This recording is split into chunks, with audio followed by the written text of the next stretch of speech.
The list of iconic vehicle nameplates in the world isn't necessarily a long one. Things like the Porsche 911 or the Ford Mustang or the Jeep Wrangler come to mind. But there's one nameplate that you may not be terribly familiar with, but is equally iconic. That's the Land Rover Defender. Now, they haven't sold the Defender in the United States since 1997, which is probably why you may not know it, but it's a beloved 4x4 off-roader for a lot of the rest of the world. Now, with the popularity of big, expensive luxury SUVs back in vogue, Land Rover thought now would be a great time to bring the Defender nameplate back, and it's coming to the US next year. We're here just ahead of the Los Angeles International Auto Show, and we're going to show you just what's so cool about the new 2020 Land Rover Defender. Unlike the Jeep Wrangler, with which the Land Rover will compete when you consider the Wrangler tops out above 60 grand for a loaded Rubicon trim, this is only officially the second generation of the Defender since its original introduction. So if you're used to how it previously looked, that's understandable.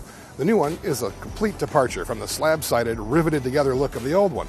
Initially, it's going to come in two versions, the Defender 90 two-door and the Defender 110 four-door, with the four-door showing up first on dealer lots earlier next year. It's clear that the Defender uses its heritage as inspiration for the new model instead of a rigid tradition like the Wrangler or the Porsche 911 do.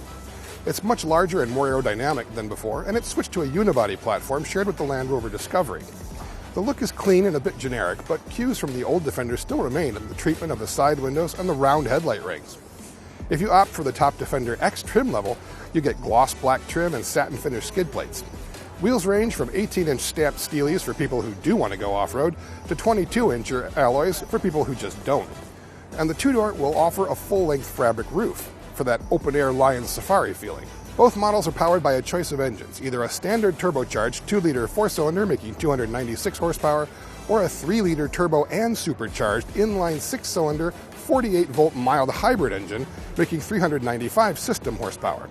Both are mated to an 8-speed automatic transmission and both feature full-time 4-wheel drive. Now, lest you think this new SUV is just another soft road crossover, Land Rover would like to point out that despite the unibody construction and new independent front suspension, that it also features a host of systems that make it a formidable off-road vehicle, such as a genuine 2-speed transfer case.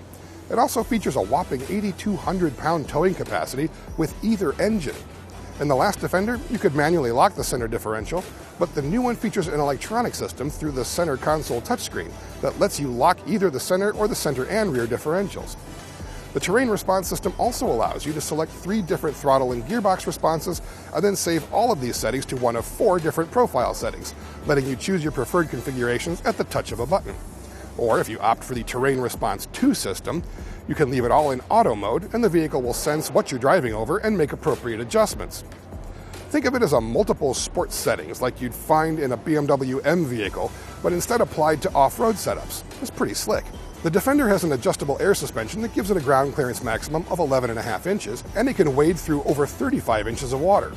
The Terrain Response 2 system even senses when it's doing this and adjusts things like cabin filtration and throttle response accordingly, even drying out the brakes once it's out of the water. On the inside, the Defender presents a different aesthetic than the rest of the Land Rover lineup, one that's a lot more rugged and inspired by the minimalist military roots of its predecessor. The most interesting thing about it is that you can get seating for 5 or 6. The front seats offer a choice of either 2 standard buckets with a center console or an optional jump seat configuration that allows for 3 across seating up front.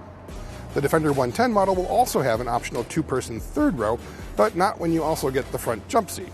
Now, I'm not sure who's going to fit in the center jump seat, as the dashboard controls are where your knees would otherwise go, and children small enough to fit there shouldn't be put there. They should be on a child safety seat in the back.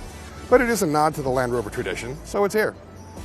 The rest of the interior is thoroughly modern, with exposed magnesium structural elements adding a rugged look.